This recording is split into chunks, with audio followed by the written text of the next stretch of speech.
What are you listening to? Are you listening to your mind? You know, it's like, are there things that are going on right there that you want to just sit down for a little bit and say, I'll come back to you in an hour, just noticing? Are you listening to the physical space that you're in? Are you aware of that space? Do you have enough spaciousness in your mind to listen to your creativity, to catch your inspiration?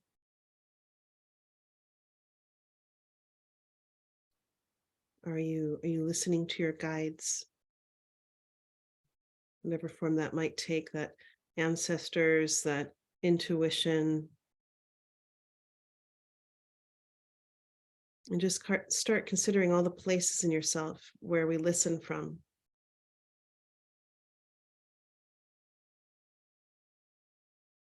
And we start here because storytellers are exceptional listeners. We're listeners first.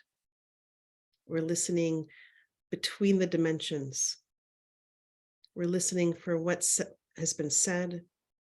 We're listening for what can't be said. We're listening for what has been misunderstood. And we're catching all the threads and weaving the tapestry of our time. And we're also exceptional watchers. We don't see just the first dimension that stands before us. But as storytellers, again, we see through time. We see in context. We see into the mythic dimension.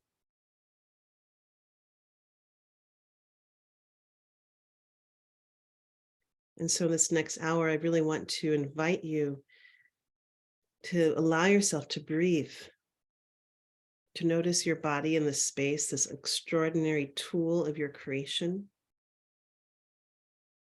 this tool of creation, this tool that you create with, and notice, what are you listening to? What blocks your listening? What blocks your creativity? What blocks your divine dance with life itself? And what inspires it?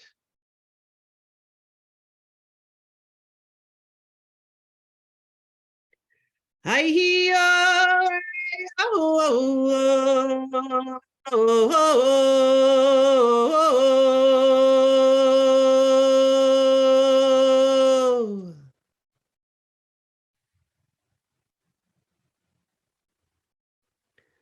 I hear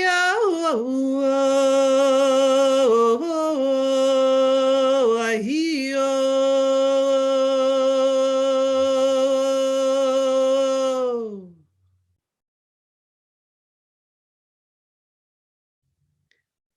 I'm going to start our time with the storyteller's prayers, which is, may all the words that need to be heard be spoken. And may all the words that need to be spoken be heard. I say that prayer both for the muse. May all the words that need to be heard be spoken. May all the words that need to be heard be spoken. That's for you.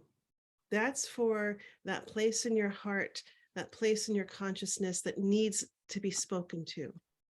And as we look at the power of storytellers and the unique gifts that we bring to the world, the true storyteller, I'm not talking about the storytellers that are here to sell you stuff or to manipulate you or to get you to think a certain way. I'm talking about storytellers as the Welsh refer to storytellers, which when you go back to the Welsh etymology of storyteller, it means a guide between the dimensions. So coming at storyteller from that perspective, that prayer, may all the words that need to be heard be spoken. I'm praying for you, that what your being needs right now, may those words come through me and speak to you. And then may all the words that need to be spoken be heard. That's my prayer for the muse, for the unseen realms, for the spirit of the story itself, that may what is asking to live among us, may those things actually come and may they land on ears that can hear them. So I'm going to be doing a very interactive experiential class today where I'm going to do some things and then I'm going to tell you what I did. And it's all in the name of teaching a little bit of the behind the scenes, the things that you often don't know about storytelling. So if you ever want to learn about storytelling and you go for those 6 bullet points, just throw them away, throw them out the door. That's something else. Okay. We're going to be talking about sacred storytelling today. And so the first thing that I did that I'm just going to point out for you, which is I created a Toto, we're not in Kansas anymore moment. Okay. So you might want to think about that as you tell your story. 80% of your work is about gardening. If we have gardeners among us, you understand 80% of the work is making sure that your soil can grow seeds. Right?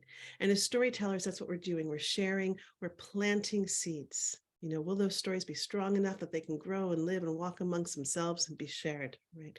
But if we don't have a strong garden to plant those seeds in, that they go away. This is harder and harder because, you know, we're busy people with ADD and ADHD and some distracted mama, right? You know, and so creating a space where people can listen is your number one job. And so I just did that through 2 different ways. One is I asked you to listen for yourself.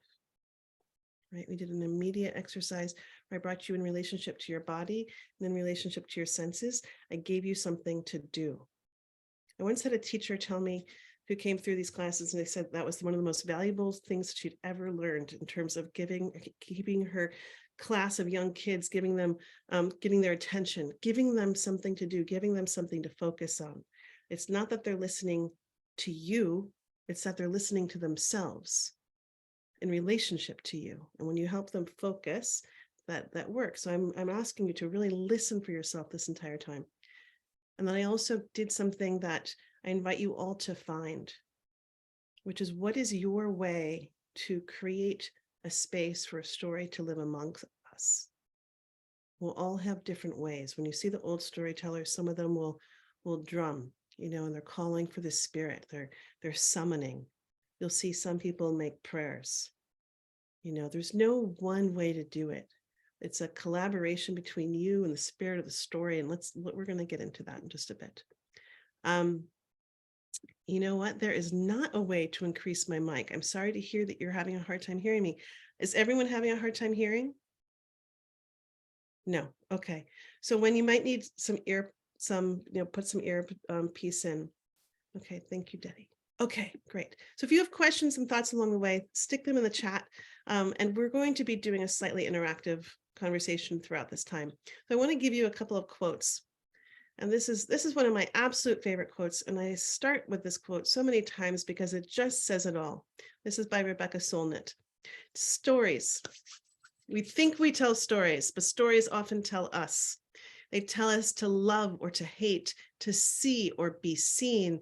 And often, too often, stories saddle us and they ride us and they whip us onward and they tell us what to do. And we do it without questioning. I'm going to pause here because this is where we get into a bit of a mess with this quote. And she uses the word we a lot as if someone can make that kind of assumption that there is a we. So if this doesn't refer to you exactly, I apologize. I'm bringing a quote, but that's one of the great teachings that I carry forward from one of my teachers, Stephen Jenkinson, is to bring so much awareness around the language that we use, because we can knock someone, I just did it. I can knock someone right out of a collective conversation when you use a small word that makes an assumption that we're all in the same boat, and we're not. So the task of learning to be free requires learning to hear those stories, to question those stories, to pause and hear silence, to name them, and then become a storyteller.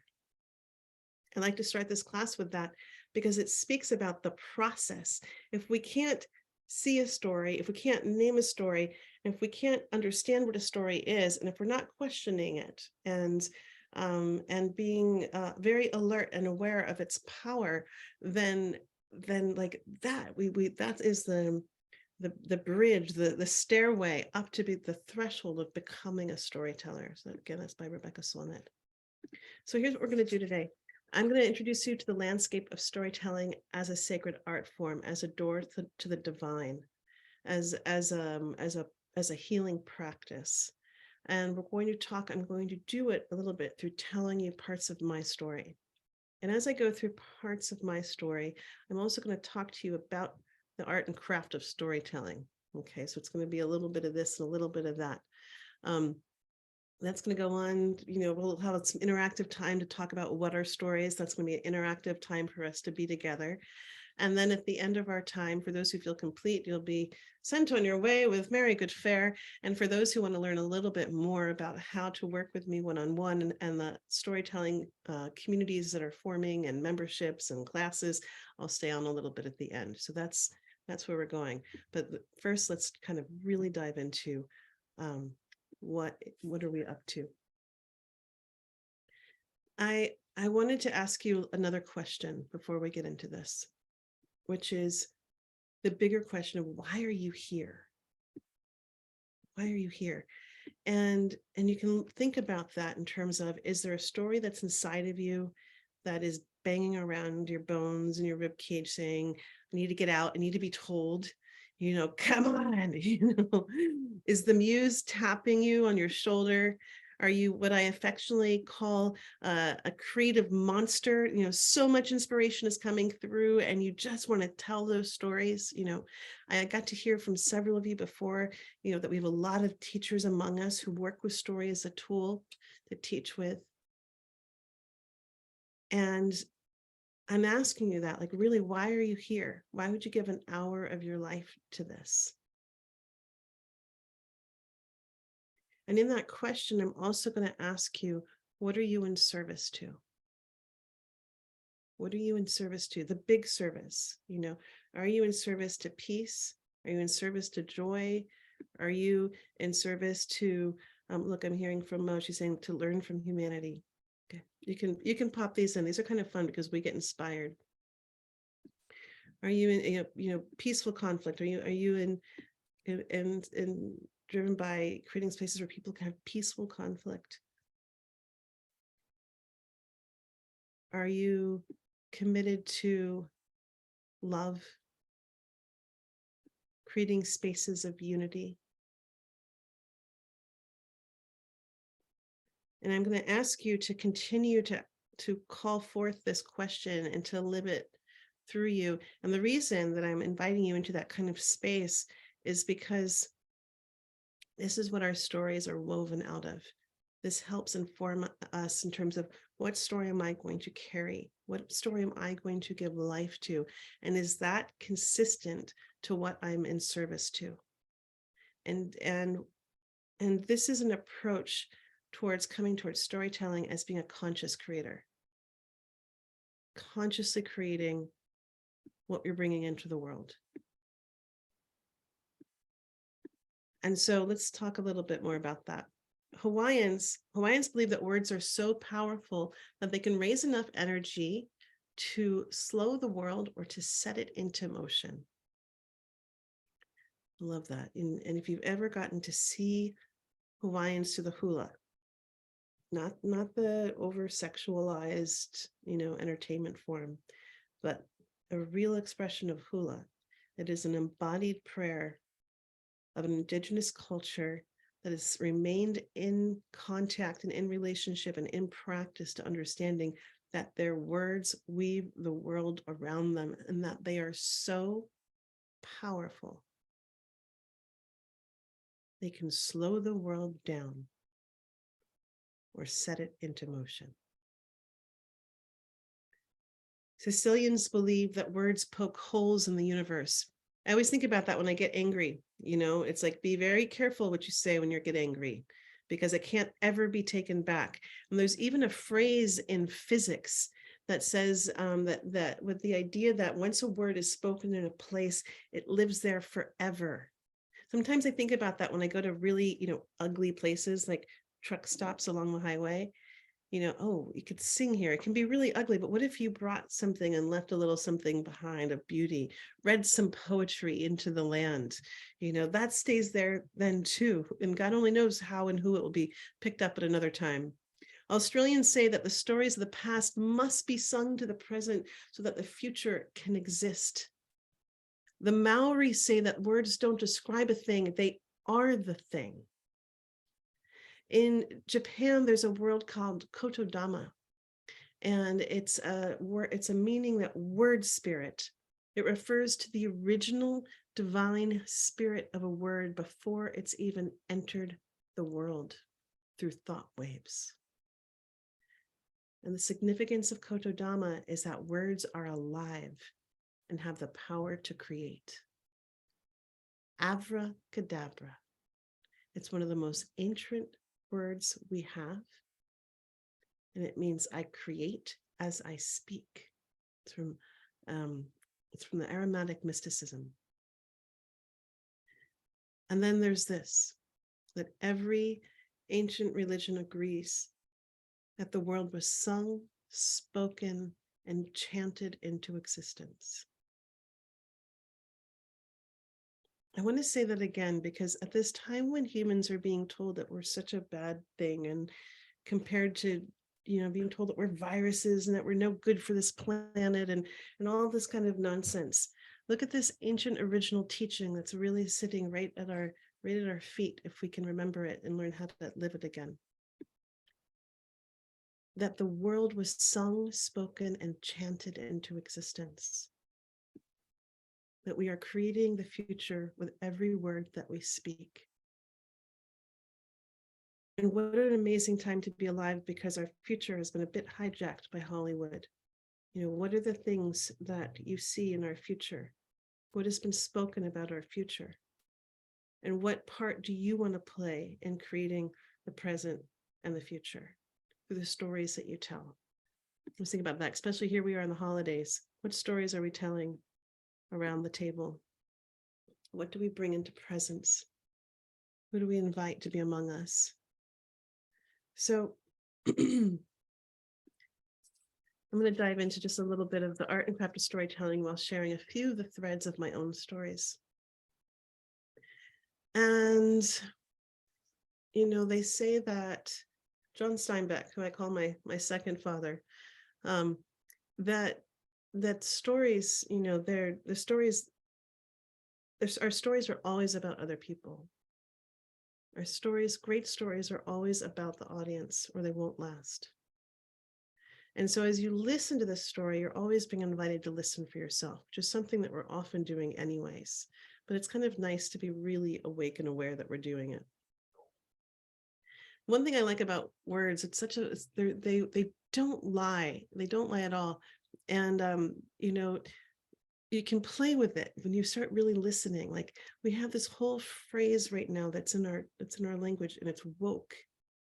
And I don't want to get too into this because it's very complex, and it's coming out from different cultures and means different things. But as someone who studies, etymology and language, it's not present. It's not a present word. I'm not saying I'm awake. I'm saying I'm woke. I woke up. That's something that happened in the past. So as a storyteller, it makes me laugh because I'm like, oh, it means I woke up. I saw, wow, this world's really intense. I'm going to go back to sleep. And then you're woke, permanently in a state of past.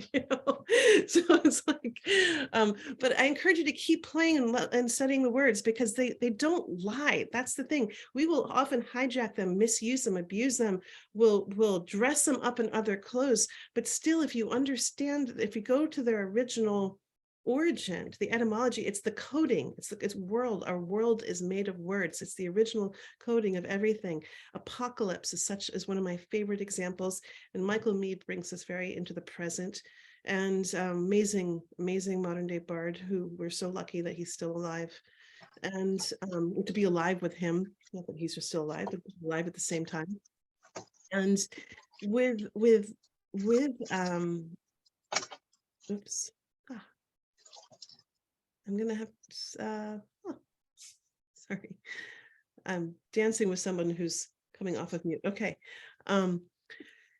The apocalypse, it's come to mean so oftentimes like the end of the world. It's like, end of times. And it's come to mean this kind of negative association in the general pop culture. And yet when you go back to the original meaning of it, it means being behind the veils. Whoever is coming off mute, I have to ask you to place yourself back on mute, because it makes it really hard to focus. Um, it's amazing. Um, and so, okay, it's a Greek name, and I'm going to ask. I don't know if her machine is going on. She keeps coming off and on mute, but I cannot do this like this. Sorry, guys. Hold on. Okay. So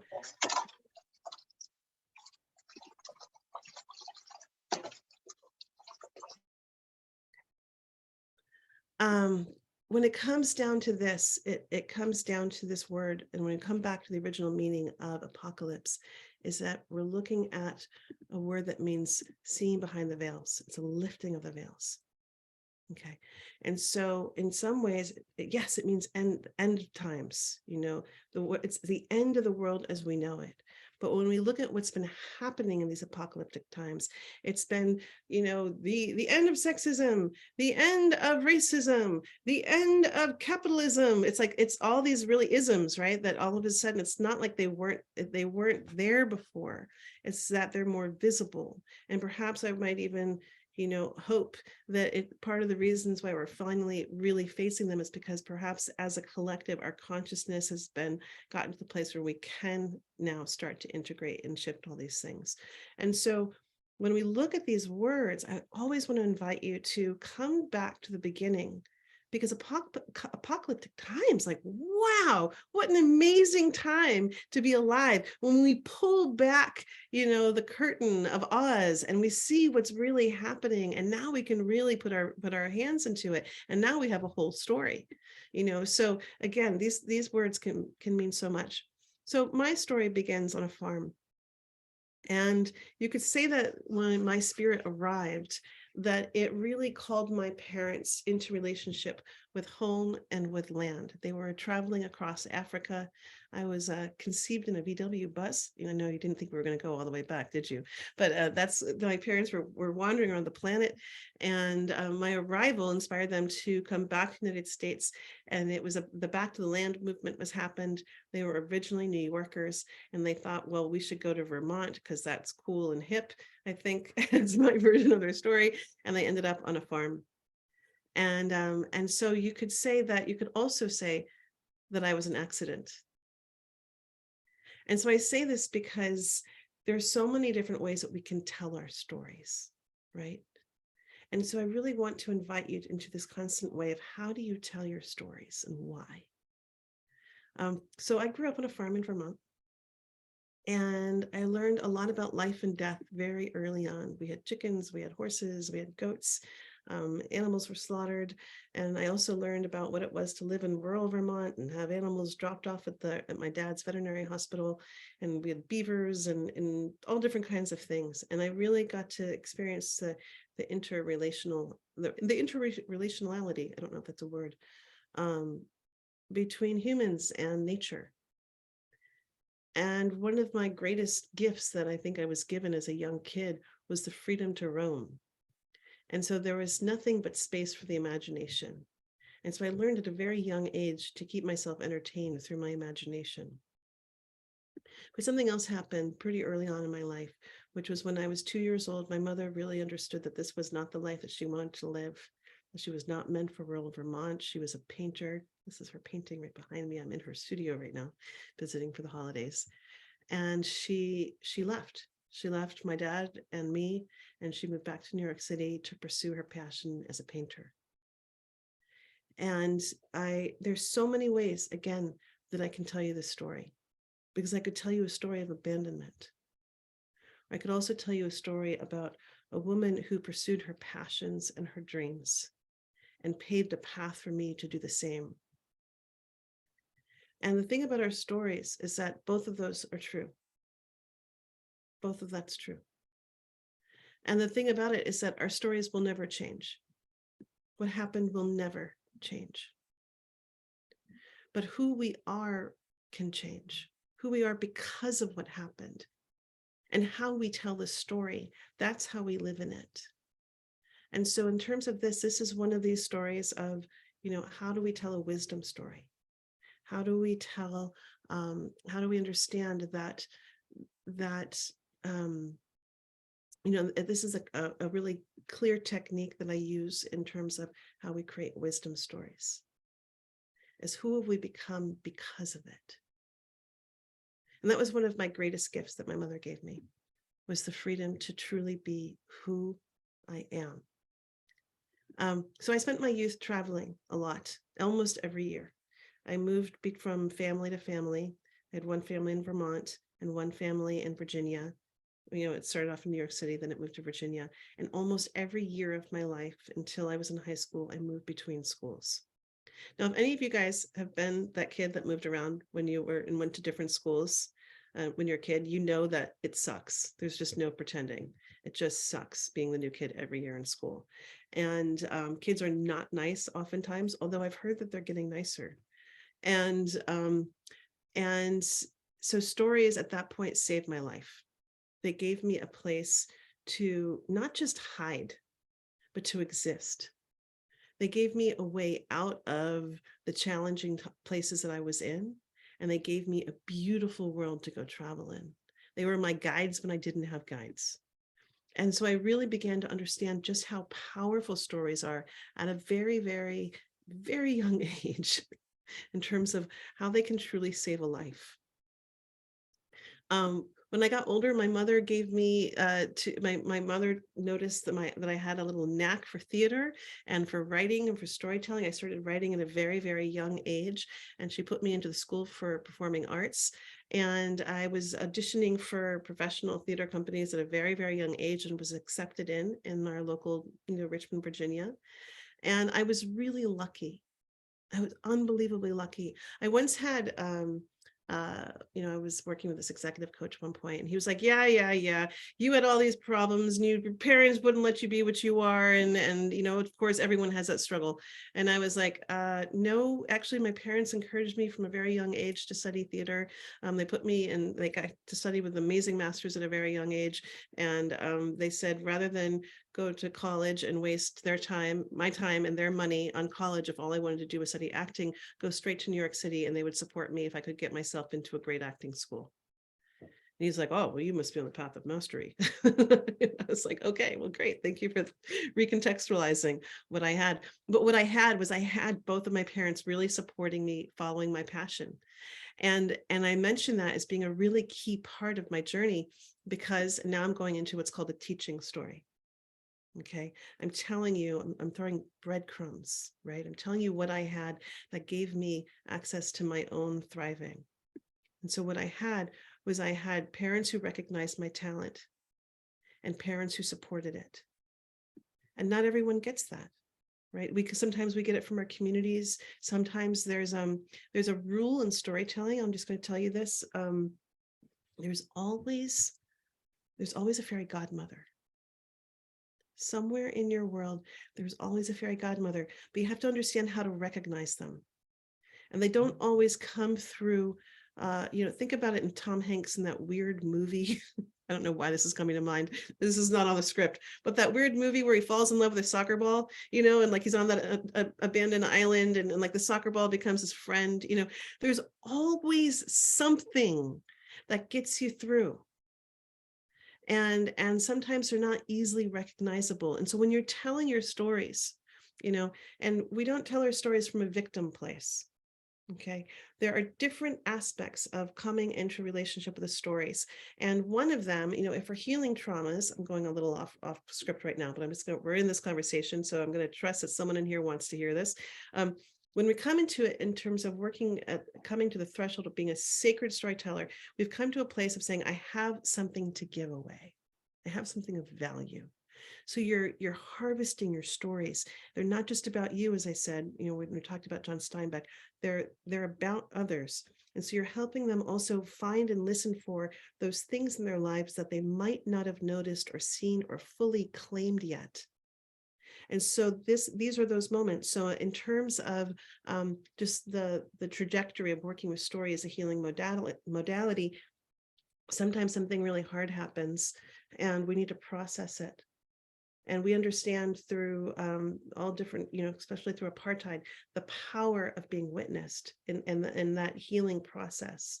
And so at that stage, we come in and we say, We call in people who love us and who really are rooting for our thriving and who can listen.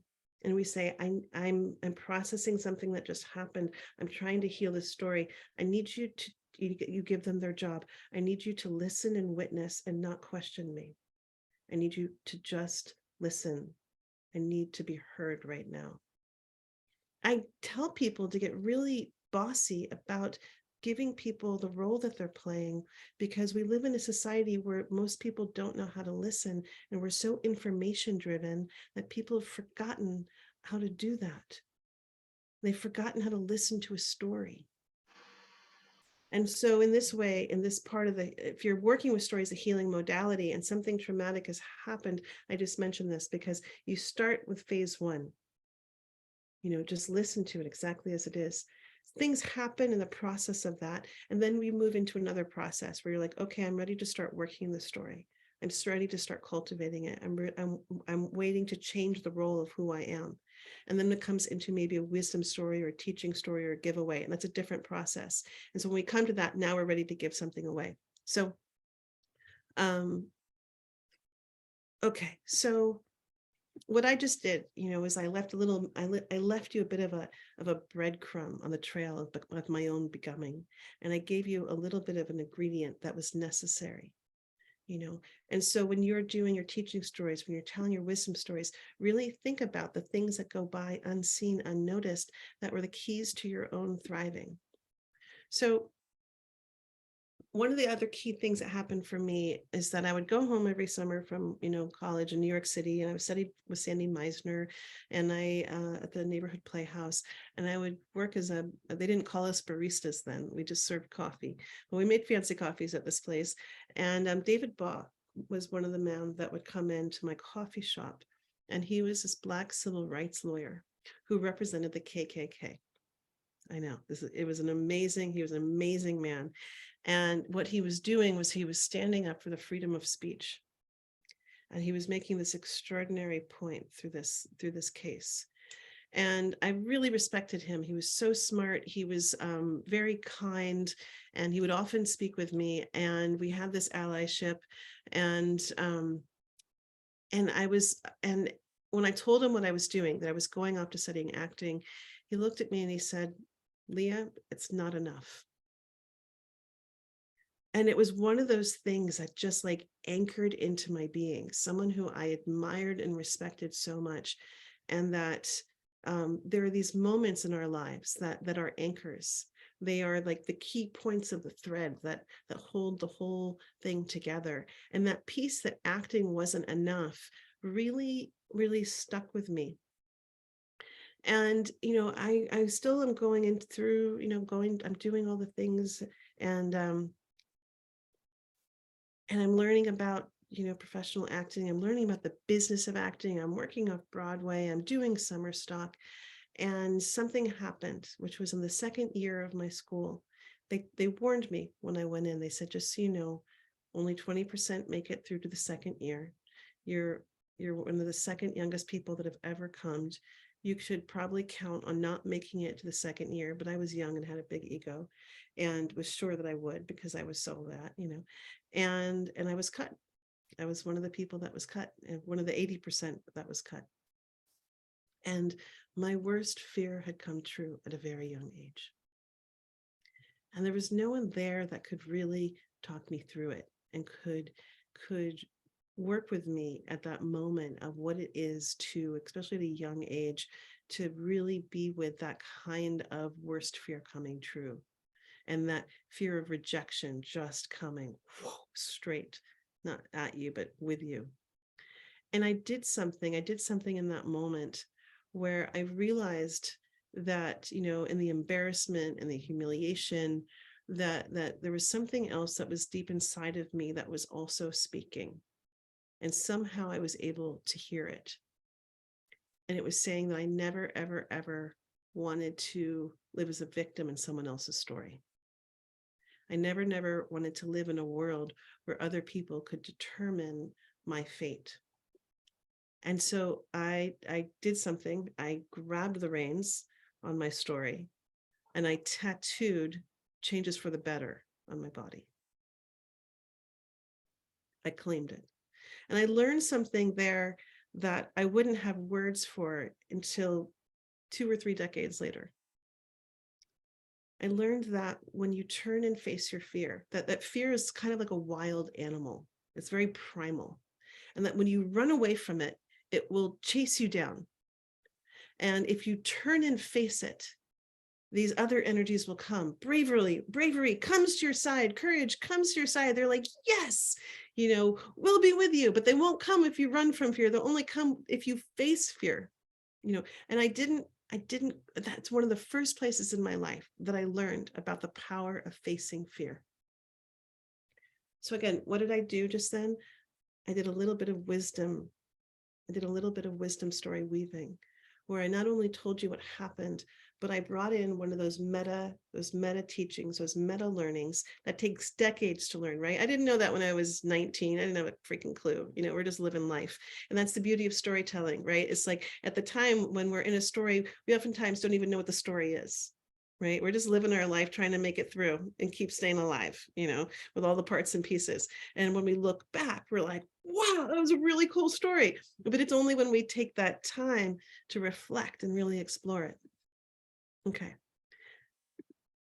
I could go on and on and on, but I don't really want to. I just wanted to kind of give you guys a little piece of how different stories and how we can tell our stories in different ways. To finish up, just the aspects of it is that I ended up getting a master's in social work. I worked for many years as a wilderness guide, working with youth at risk. And that's really where I understood and became possibly intimate for the first time with what a true story is. And it was while living very closely in the wilderness and with the land, and deep listening. I ended up really when I was looking at my North Star, my story was really much about bringing healing and restoration to the planet. I was very much sucked into the whole, my God, the climate, the race to save the planet story. I was right there. And I was also in this, wow, if we can't heal ourselves, we can't heal the planet story. How do I plug in? And I ended up going into the place where I thought I would have the greatest amount of impact and influence, which was through journalism and media. So I ended up working for Al Gore's television network, and I produced and hosted the Green Channel there. And right there in the belly of the beast, I got to learn that that the news industry is very, very complex. It's absolutely driven in our time by capitalism and by advertising, and that it is an entertainment industry first. And I got to see that from the inside out. And I got to be like, wow, okay, this is how it really works. And I can't actually have that much power and influence here. Where is it really going to live? And it was like I was given this gift to come back to the truth of who I was, which was around being in relationship to story. And so I dove back in very deeply. And I'm not going to go too far into that because I want to talk a little bit more, but I did priestess training, the 13 Moon Mystery School. I worked with Stephen Jenkinson at the Orphan Wisdom School. I worked with a lot of great masterful teachers of our time.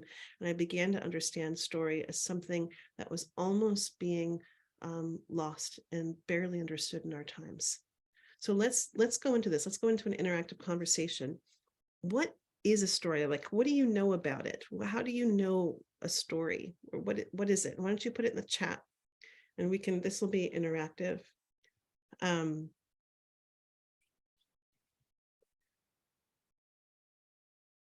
Yeah, so what is a story? And you can't go wrong. Kelly's saying it's a message. Right, stories, it's Mary Anya saying it's inspiring, right? So that it's giving us a little bit of life. It's giving us some juice, right? Kelly's saying like we tell a story for a purpose, right? It's going to take us on a journey.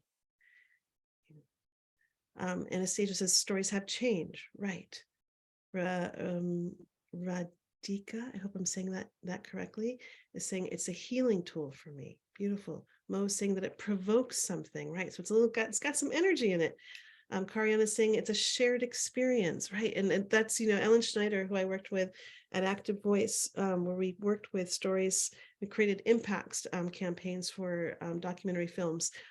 She said that stories are magical because you can take people of all different political perspectives, put them in a room, give them a shared experience because they've all shared a story. There's another side to that, which is that we'll also all see and hear different things. depending on our relationship to story. And Yana says that they're healing. When saying it's an expression of experience, that's sharing it with other people.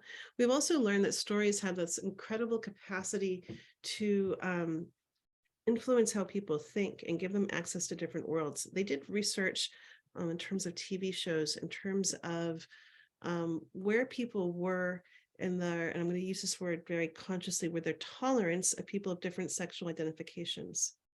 And some people said, I've got no tolerance of people who identify in different ways, anything other than heterosexual. And they started watching the Will and Grace show. And they noticed after the first time that they watched the Will and Grace show, that there became, and what are we seeing here? But we're hearing stories where we're seeing the lives of gay people go about their business, and we get to see and hear stories from their perspective. And so when they started to watch one, they were like, they became more curious. After a couple, after about 3, they became accepting. And what happened was they weren't being told about an archetype of someone from an outside source. They were getting to hear the stories told themselves and live through another's eyes and get perspective from a completely different place. And in this way, stories are so incredible because they can change the way we think without doing that little, like, you're supposed to think this way. They're very coercive that way. Celeste is saying that there's insight into a moment. So Mariana is saying that I can do this, overcome adversity. So can you, right? They give us encouragement and partnership. They can be a guide or a way shower, says Chris. And Lucy's singing, it brings insight and answers to the misunderstood, right? It's all these things. So stories are busy. They're busy little bodies. They're at work. They're doing things. I'm going to give you a very unattractive expression of what is a story. And a story is it's one of those things where, wow, this is amazing. I had this one definition that I used forever, and it won't even, it's like, there are oftentimes when we refer to the latest technology in reference to ourselves. And so I'm going to say that stories, you could call them an operating system, right? In terms of they offer programming. Look, it's all in the language, TV programming, operating systems. It's like they'll show us what roles we should play. They'll show us, what to expect from life based on who and what we look like. One of the things that we understood from the media in terms of how unbelievably dangerous it was, that for many, many years, it showed Black people as being dangerous, violent, all these things. And we were noticing that what was it doing in the public mind in terms of what to expect. Now there's so much more awareness about this, that there's so much, coming into, there's been so many good people fighting the good fight in Hollywood saying this has got to stop. And this is where all this research that's come through. Stories are so powerful. They program people in terms of what to think. So now we're coming back to that first quote. If you don't know what a story is, and if you don't know what it's doing subversively, then you don't always get to have your reins on how you are living in that story. So one of the things the way I think about it is that if you're not writing the story, you could very, very accidentally end up playing a role in someone else's story. I'm thinking about how often you've done that in your own life. I do that. I've caught myself in so many times. I'm like, man, I'm playing out a role in their story. I bought into it. I bought in their story, and now I'm playing out this role in their story. And I'm not into that, but it's like, it happens very subversively and can happen quietly. And then the next thing you know. So think about that. But there's another way about thinking about stories. That's a very unattractive kind of I don't know, it's just a clumsy, horrible way of talking about a story.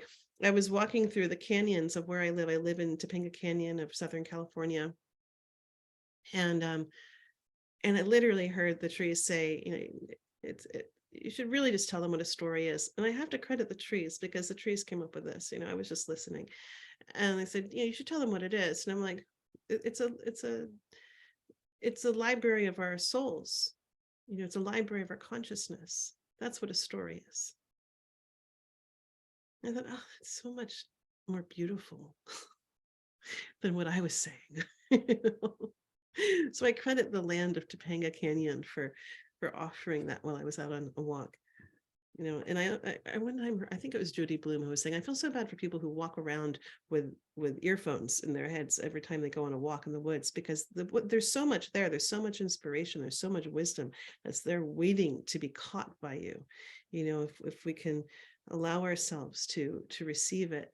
And so I really, that is more accurate, or just as accurate, where these stories, they're a library of our consciousness. And they're a library of our souls. And it comes back to, when you listen to a story, you also have to understand, where was that story born from? Stories come from the land. They come from the land. Every creation story, the very first stories, the origin stories, the stories that told us how the world works, that every indigenous culture comes, that speaks. Those stories come from somewhere. They come from the land. And they are coming from a time. And so to understand a story, you have to understand the place that it was born in and the times that it came alive. And then you have to understand the storyteller, the carrier of that story, and what are they in service to? And when you start to add up that, and you start to have the summary, and now you start to have a real understanding of what that story is and what it's bringing, what it's truly coming to you for and with. And a lot of our stories are running around, I would say that they're wolf in sheep's clothing. They're kind of acting like one thing, but they're really being something else. Top Gun was one of my favorite examples. I don't know about you guys, but I mean, Top Gun, I think I was like 13 when the first one came out. I can't tell you how many times I went to the movie theater, because even this many years later, I'm embarrassed by how many times I watched that movie, but I loved it, And later we found out that it was, that the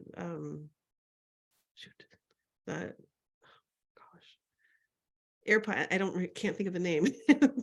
The army with the planes. If someone can help me remember that it was actually commissioned by the US government to Air Force. Thank you, Wen. It was commissioned by the Air Force. It was one big, huge advertisement to get men to join the Air Force. And so, wow, that's amazing. That's absolutely amazing. So, pay attention and get to know your storytellers and get to know who they're in service to. I mention all of this because, we're living in the information age where there's so much information coming at us from so many different perspectives. And wow, how do you know what is true? And this is the question that so many of us have to face nonstop, more than I think anyone should have to ask. But one of the first things that you can go to is, where does the story come from? Where did it come from? It's a very simple question. What part of the land did this story come from? And now you can start to make your way into really understanding, what is that story truly about and what is it in service to? So what is a sacred story?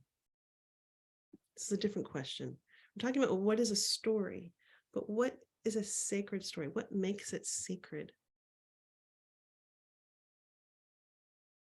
This is slightly different. What makes a story sacred? Right, so it has lessons, that it offers you something. There's a gift inside of it.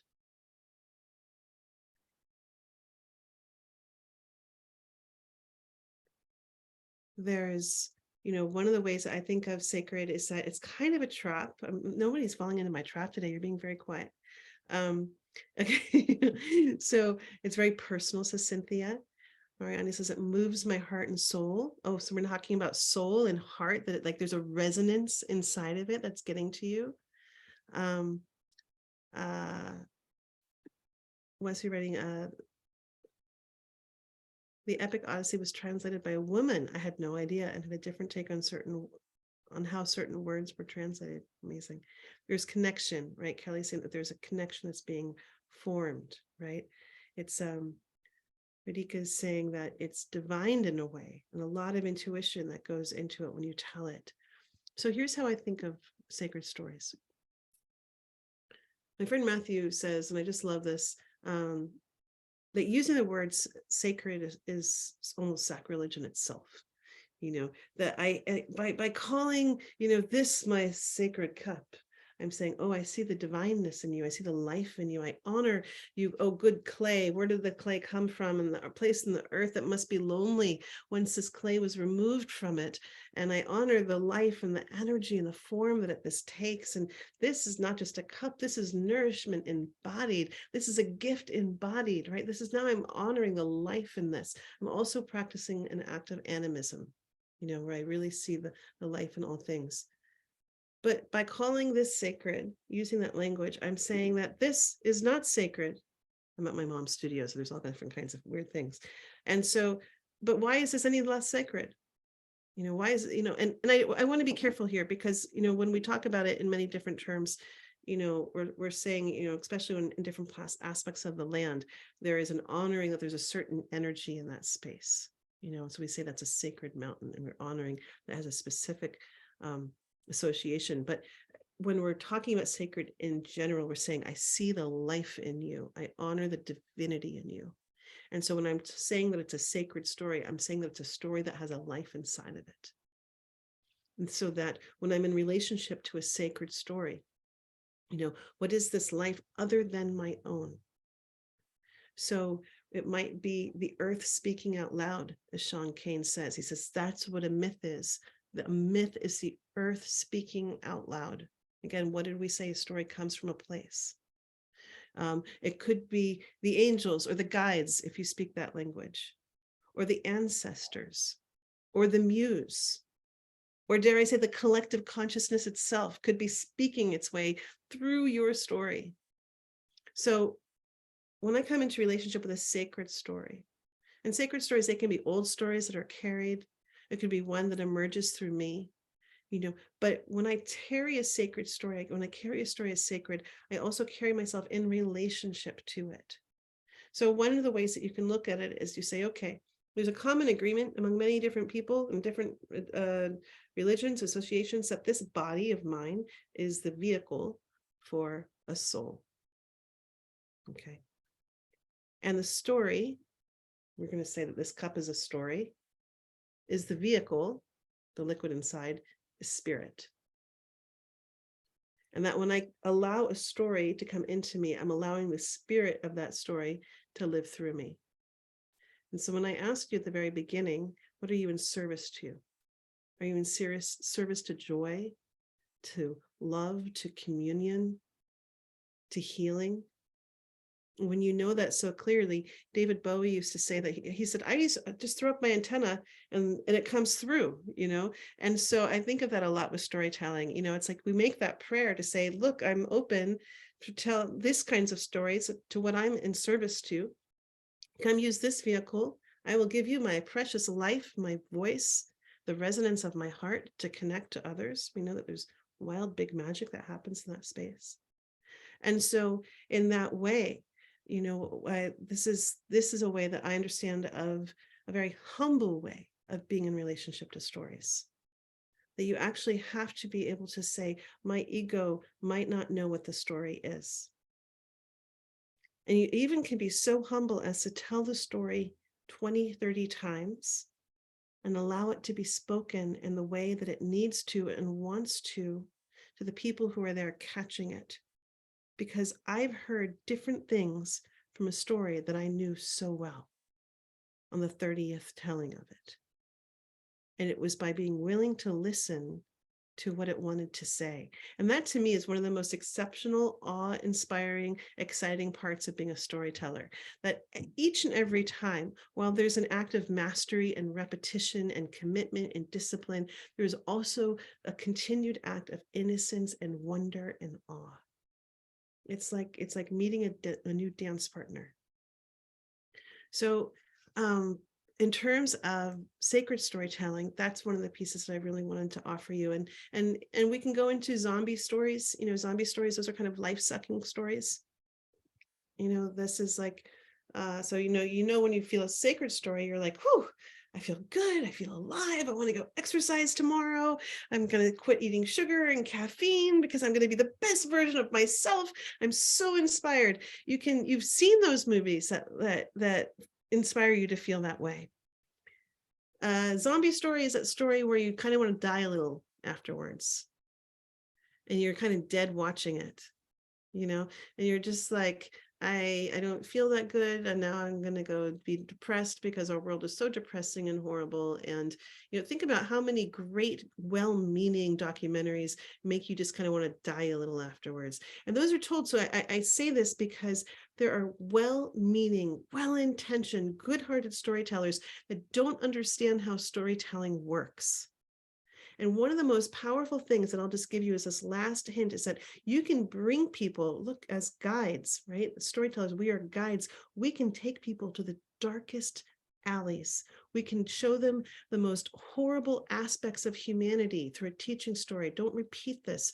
We can show them these places, but as guides, we always take them out.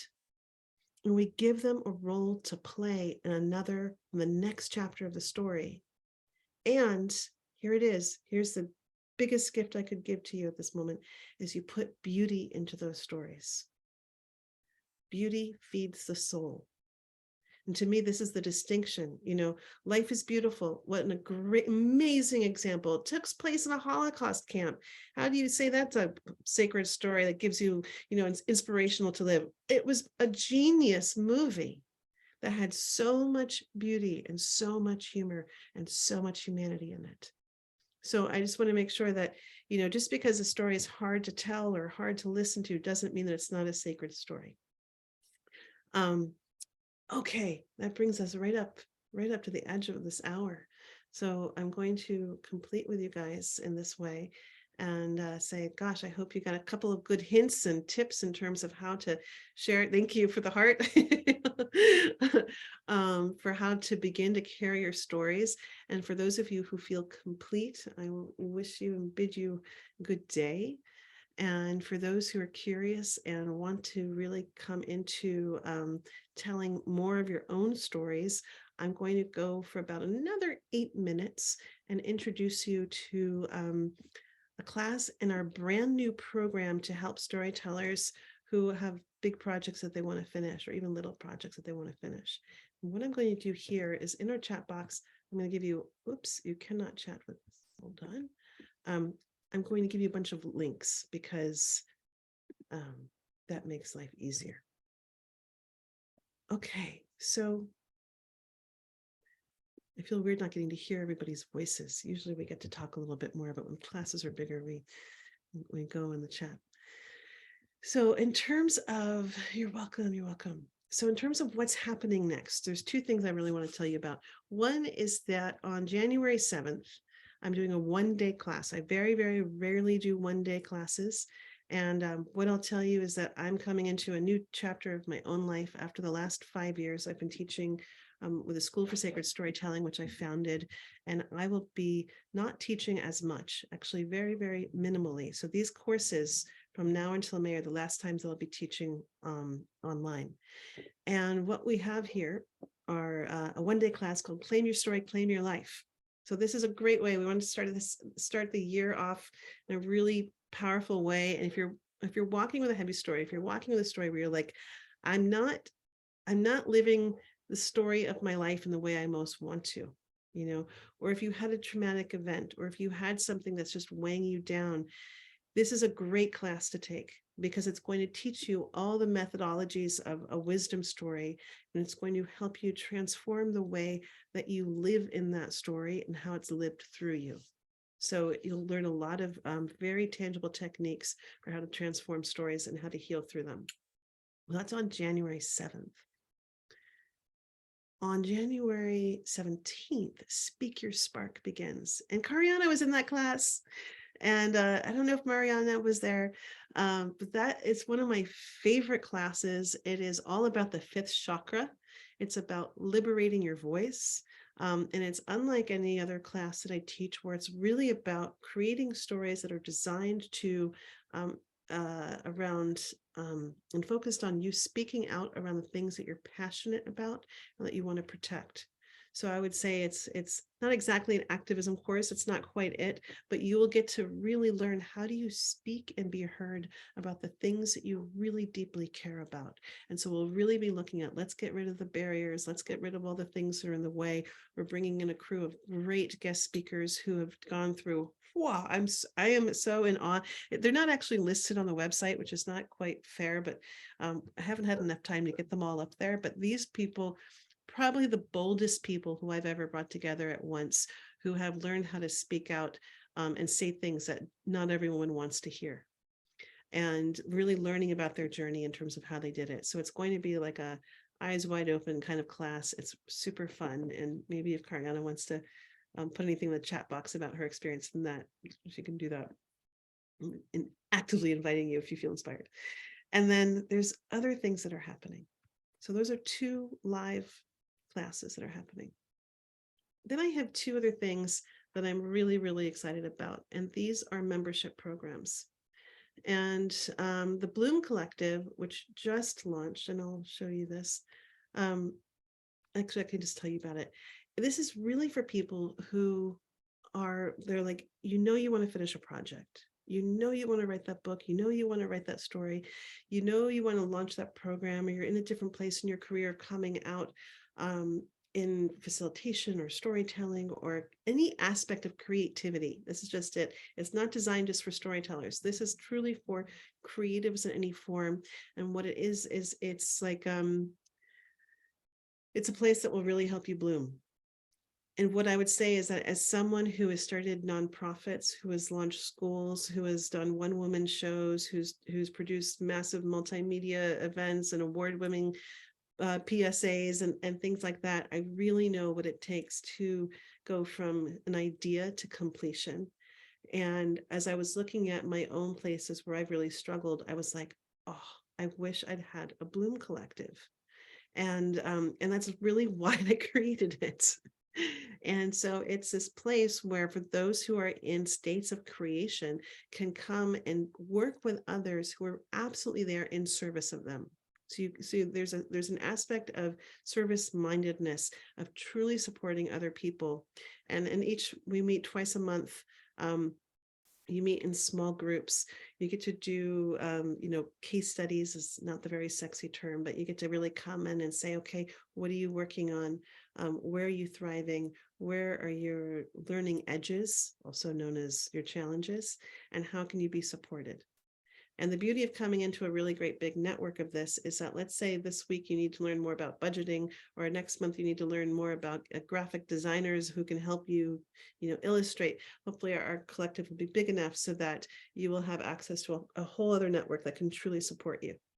And then on the second meeting of every month, I'm bringing in expert people who can help you really develop the skills and do the skill building that creatives really need to have in order to thrive.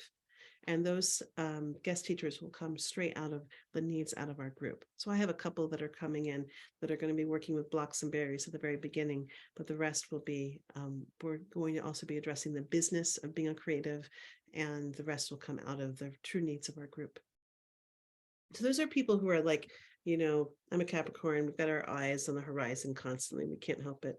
But there's another kind of group that we also have a membership, and this is for people who want to create for the pure pleasure of creating. And they don't need to go anywhere. They don't need to do anything with it. It's just, they just want to create, and they just want a beautiful space to create in. And so that's our Sacred Storytelling monthly membership. And that is a place where it's like a really delightful, supportive learning community. And we have on Wednesdays, we have a weekly writing group where we meet together to create, and I provide writing prompts. And Theodore, who's our host of that space, is there and also hosts it. We have a monthly reading group, and we're reading the 13 grandmothers, and each one is based on one of the month of that year. So you get to learn different rituals and different stories and origin stories of each month. That's what our reading group is focused on this year. And then I will be launching my podcast. And so one of the thrills of being part of this membership is that you get to come into those. It's almost like a live class, but it's a live, interview, and you get to participate in it live. So you also get to interview, be part of the interviews and ask questions live. And that's only available for people who are in this membership and on my Patreon. And so that's that. Any questions about any of this? I feel like I just talked a lot. Okay, great. The last couple of things I'll just mention is that I have 2 in-person retreats that are coming up. And one of them is coming up. We begin in January, and it's called INITIATE. And this is a women's retreat that ends in Crete in May. And it's really designed for women who didn't get to go through the rites of passage or initiations. And it's a bigger story that I'll tell. If we have people here who are really interested in participating in that retreat, I will go into great detail afterwards. And then we also have in March in Baja, I am partnering with Michael of Ocean Conservation Research to do a writing with the whales. And we're going to be in whale country and be with the whales and have a writing group, and it's gonna be lots of fun. Okay. Thank you, Mariana. Any other questions for right now?